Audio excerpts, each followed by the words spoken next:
penataan tenaga non-ASN dalam rangka mewujudkan meritokrasi manajemen aparatur sipil negara.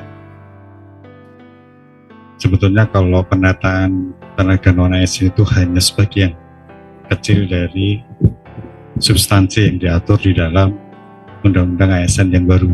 Ya, karena itu muncul di pasal terakhir dan amanatnya harus bisa diselesaikan oleh pemerintah sampai dengan 31 Desember 2024. Jadi ini menjadi PR kita bersama, tidak hanya pemerintah pusat, kalau masih mempunyai tenaga non-ASN juga dimohon untuk bisa menyelesaikan tenaga non-ASN ini dengan bijak. Nah, Bapak yang saya hormati, prosesnya saat ini masih dilakukan verifikasi dan validasi oleh BKN. Jumlahnya sisanya kurang lebih 1.700.000 tenaga non-ASN yang ada di dalam database kita. Pertanyaan yang sering timbul, yang sering diajukan ke BKN maupun ke Bapak Ibu semuanya, tentu bagaimana dengan non-ASN yang sampai hari ini tidak ada di dalam database BKN. Ini yang sering diajukan kepada kami di pusat maupun Bapak Ibu di wilayah kerjanya masing-masing. Tentu kita harus punya jawaban yang sama, bahwasannya pemerintah saat ini masih fokus kepada arahan Presiden, yaitu menyelesaikan non-ASN yang ada di dalam database BKN. Nah, nanti bagaimana yang di luar database BKN, tentu kita akan melihat kebijakan selanjutnya.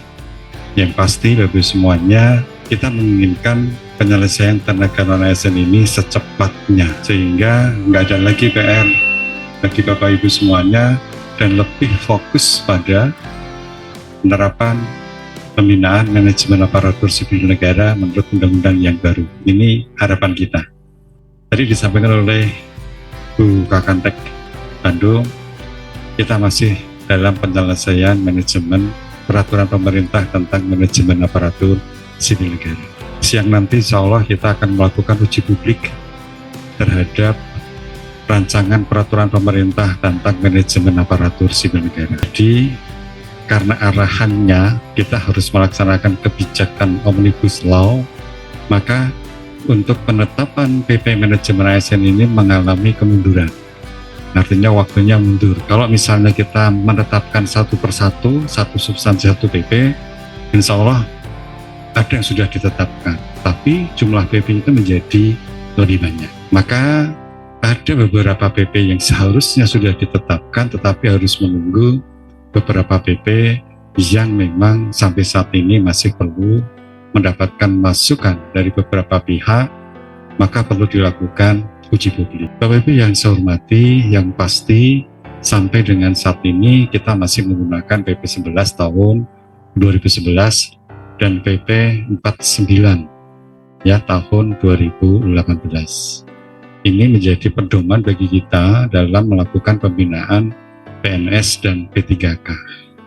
Nah, di undang-undang yang baru sudah tidak dibedakan lagi antara PNS dan P3K. Maka peraturan pemerintahnya digabung antara PP 11 dengan PP 49 menjadi satu PP, namanya Peraturan Pemerintah tentang Manajemen Aparatur Sipil Negara.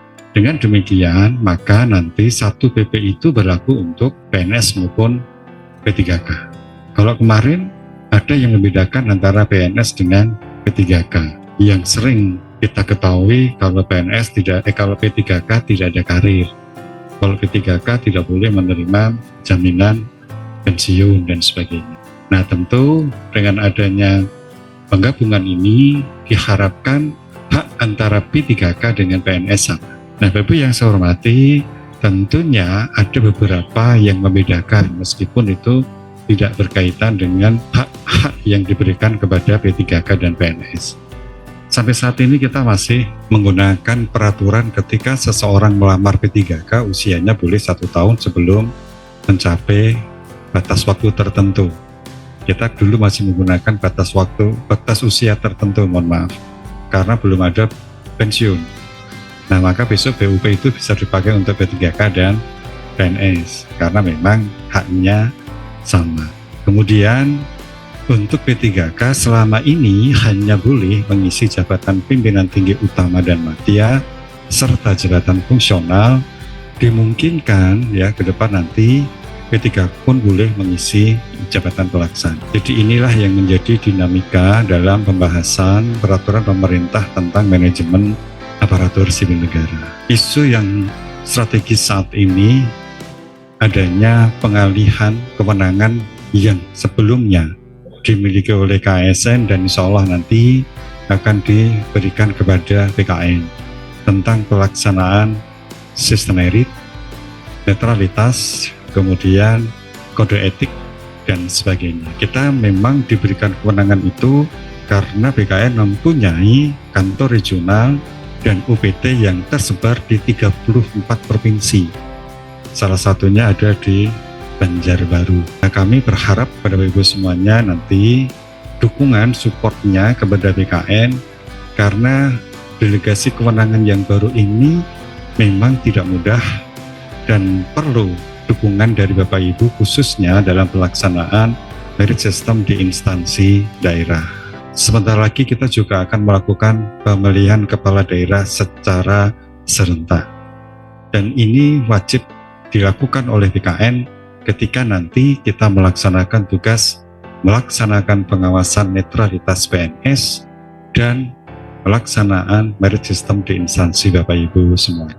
Tentu acara hari ini sangat berdampak sekali terhadap pelaksanaan manajemen ASN. Moga-moga dalam waktu yang tidak terlalu lama PP ini segera ditetapkan dan kita memasuki era baru dalam pembinaan manajemen aparatur sipil negara pasca ditetapkannya Undang-Undang Nomor 20 Tahun 2023. Saya mewakili pimpinan mengucapkan banyak terima kasih kepada Bapak Ibu semuanya yang hari ini hadir dari Provinsi Kalimantan Selatan, Kalimantan Tengah, kemudian Kalimantan Utara, Kalimantan Timur, hadir di kota Bekasi ini. Moga-moga Bapak Ibu semuanya kembali ke tempat wilayahnya masing-masing membawa ilmu baru, pengetahuan baru tentang aparatur sipil negara. Semoga kita selalu diberikan kesehatan Ibu semuanya dalam melaksanakan tugas. Mohon maaf saya tidak bisa memberikan sambutan terlalu lama karena saya harus ada acara di tempat lain. Saya mohon maaf apabila dalam sambutan ini ada hal-hal yang tidak berkenan di hati Bapak Ibu semuanya. Saya doakan